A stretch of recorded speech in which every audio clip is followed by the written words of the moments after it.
साथियों, आज से हम लोग पढ़ेंगे एनसीईआरटी पर आधारित कक्षा 8 के लिए पाठ्य पुस्तक गणित को। इस पुस्तक के सभी अध्याय को एक एक करके हम लोग पढ़ना प्रारंभ करेंगे। तो चलिए सबसे पहले हम लोग शुरू करते हैं इस पुस्तक के पहले अध्याय और उस अध्याय का पहला प्रश्नावली 1.1। नमस्कार साथियों, चंपारण बत एक्सप्रेस में आप सभी का स्वागत है। साथियों, आज हम लोग पढ़ने वाले हैं वर्ग 8 का प्रश्नावली 1.1 और प्रश्नावली 1.1 के पहले प्रश्न से हम लोग शुरुआत करेंगे। तो देखिए पहला प्रश्न क्या कह रहा है, चलिए इसको हम लोग पढ़ते हैं और फिर इसे समझते हैं। देखिए इस प्रश्न में मैं आपको हल्का फुल्का पहले से ब्रीफ कर देता हूँ। सबसे पहले इस प्रश्न को हम लोग पढ़ते हैं और फिर इसे समझने का प्रयास करते हैं। देखिए क्या कह रहा है प्रश्न, निम्नलिखित प्रत्येक में गुणन के अंतर्गत उपयोग किए गए गुणधर्म या गुण का नाम लिखिए।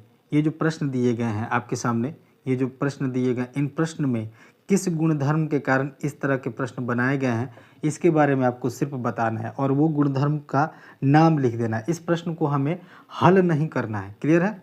इस प्रश्न को हमें क्या नहीं करना है, हल नहीं करना है। केवल हमें ये बताना है कि किस गुणधर्म के कारण ये जो प्रश्न बनाए गए हैं उसको लिख देना है। उसको क्या करना है, लिख देना है। क्लियर है?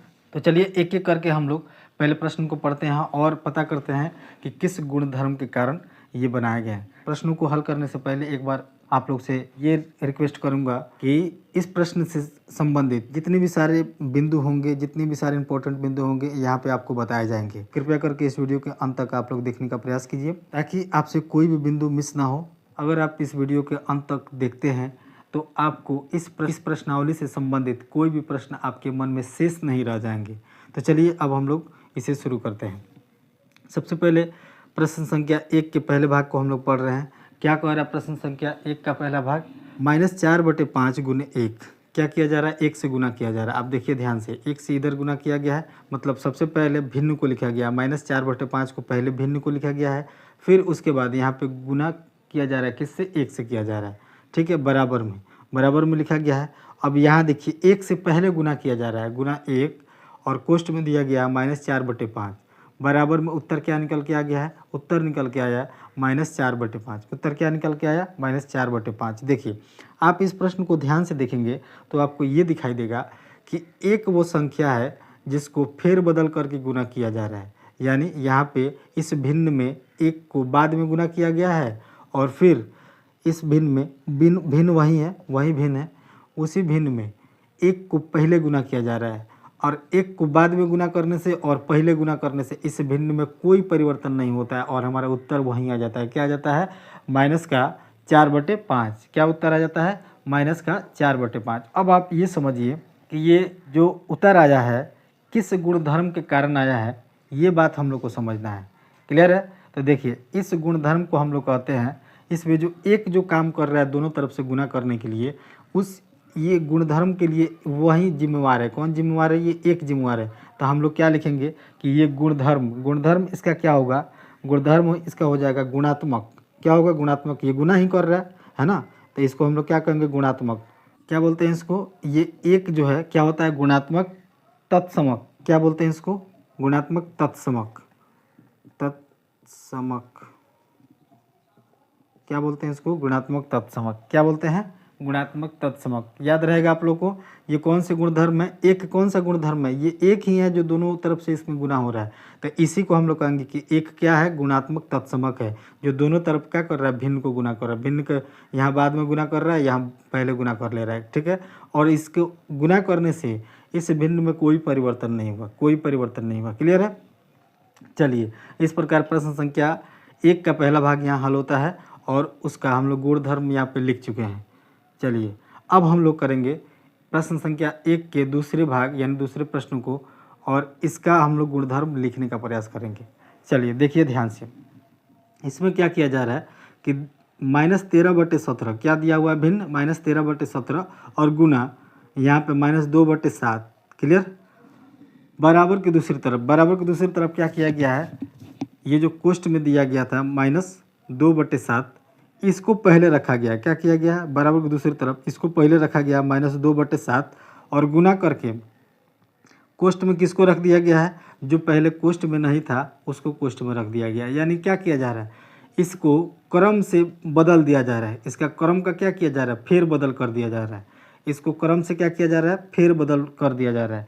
तो इसको हम लोग बोलते हैं, इस क्रिया को हम लोग बोलते हैं, इस गुणधर्म को हम लोग बोलते हैं क्रम विनिमयता। क्या बोलते हैं, क्रम विनिमयता। इसको हम लोग लिखेंगे क्रम विनिमयता। क्या लिखते हैं इसको, क्रम विनिमयता। इस क्रिया को हम लोग क्या बोलते हैं, इस गुणधर्म को क्या बोलते हैं, क्रम विनिमयता। ये कौन सा गुणधर्म है, तो क्रम विनिमयता है। क्लियर है, आप लोगों को दिख रहा है, समझ में आ रहा है ये बात। चलिए अब इसी प्रकार प्रश्न संख्या 1 के तीसरे भाग में आइए और तीसरे भाग के प्रश्न को आप लोग गौर से देखिए। क्या कह रहा है प्रश्न, माइनस का 19/29, माइनस का 19/29 दिख रहा है आपको, प्रश्न समझ में आ रही है बातें। माइनस का 19/29 और गुना किया गया, किससे गुना किया गया है, 29/-19 से। यानी आप गौर से देखेंगे तो भिन्न तो वही है, भिन्न वही है, बस इसके अंश और हर को क्या कर दिया जा रहा है, परिवर्तन किया जा रहा है। जो अंश के जगह पर हर रख दिया गया और हर के जगह पर अंश को रख दिया गया। क्लियर, इसको बदल के और इसी में गुना करा दिया जा रहा है। क्या किया जा रहा है, इसको फेर बदल करके, यानी अंश को हर बना करके और हर को अंश बना करके इसमें गुना करा दिया जा रहा है। तो इस क्रिया को हम लोग क्या बोलते हैं, इस क्रिया को हम लोग बोलते हैं गुणात्मक। ये तो गुना ही हो रहा है तो गुणात्मक ही होगा। क्या होगा, गुणात्मक, ये गुणात्मक ही होगा। लेकिन क्या किया जा रहा है, फेर बदल किया जा रहा है, यानी अदला बदली किया जा रहा है। तो इसको हम लोग बोलते हैं, क्या बोलते हैं, यानी उल्टा पुल्टी करने का मतलब होता है ये उलट फेर हो रहा है, तो इसको हम लोग बोलते हैं प्रतिलोम।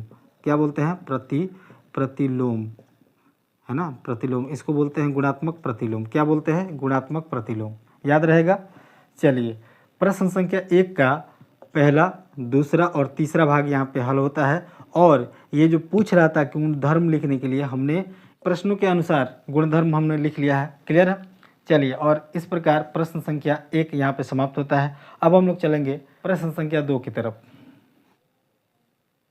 प्रश्नावली 1.1 और प्रश्न संख्या 2। प्रश्न संख्या 2 क्या कह रहा है, चलिए इसको हल करते हैं। पहले सबसे पहले इस प्रश्न को हम लोग पढ़ेंगे और फिर इसको हल करने का प्रयास करेंगे। तो क्या कह रहा है, बताइए कौन से गुणधर्म गुण की सहायता से आप 1/3 गुने कोष्ठ 6 गुने 4/3 कोष्ठ बंद को 1/3 गुने कोष्ठ बंद 6 गुने 4/3 के रूप में अभिकलन करते हैं।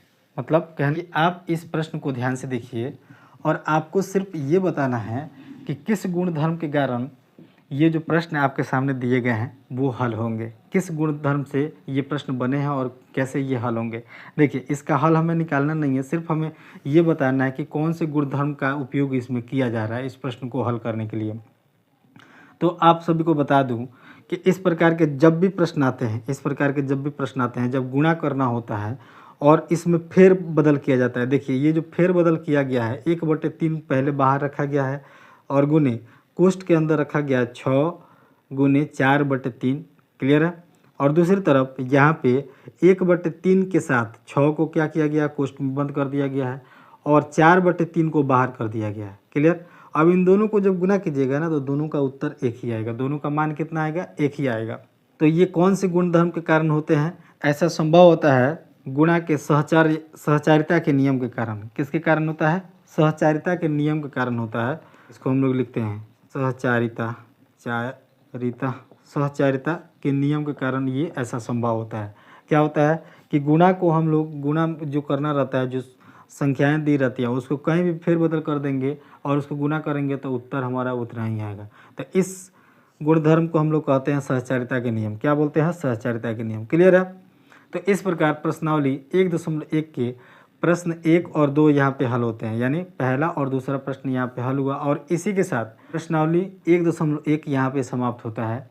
और साथियों, अगर आपको इस प्रश्नावली में किसी प्रकार के किसी बिंदु में कोई दिक्कत हुआ हो तो आप वीडियो को दोबारा देख करके समझ सकते हैं। और उसके बावजूद भी अगर आपको समझने में कहीं दिक्कत हुआ हो तो इस वीडियो के नीचे कमेंट कीजिए, मैं उसे तत्परता से जवाब देने का प्रयास करूँगा। चलिए अब हम लोग आ चुके हैं वीडियो के अंत में। इस वीडियो को अंत तक देखने के लिए आप सभी का बहुत बहुत आभार।